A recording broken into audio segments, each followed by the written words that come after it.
वर्षानुवर्ष फरार असलेला सराईत गुन्हेगार खुर्शीद शेख उर्फ शेरा यास अटक करण्यात आली असून तो नेपाळमध्ये पळून जाण्याच्या तयारीमध्ये होता।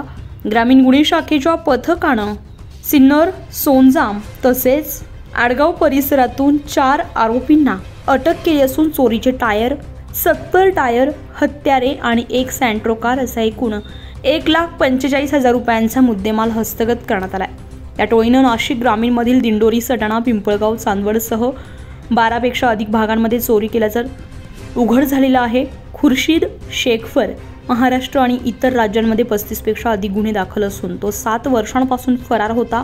पोलीस अधीक्षक बाळासाहेब पाटील यांच्या मार्गदर्शनाखाली ही मोठी कारवाई पार पडली आहे। यामध्ये नाशिक ग्रामीण जिल्हा पोलीस अधीक्षक बाळासाहेब पाटील, अप्पर पोलीस अधीक्षक श्री आदित्य मिरखेलकर यांचं मार्गदर्शन आणि सूचनांप्रमाणे स्थानिक गुन्हे शाखेचे पोलीस निरीक्षक रवींद्र मगर, पोलीस उपनिरीक्षक हर्षद भुळे, सहाय्यक पोलीस उपनिरीक्षक नवनाथ सानप, शिवाजी ठोंबरे, पोलीस अंमलदार विनोद टिळे, नवनाथ शिरोळे, हेमंत गिलबिले, किशोर खराटे, प्रदीप बहिरम, संदीप नागपुरे यांच्या पथकानं ही कारवाई करून एकूण 7 गुन्हे उघडकीस आणले। त्यामुळे त्यांचं सर्व स्तरातून कौतुक होत आहे।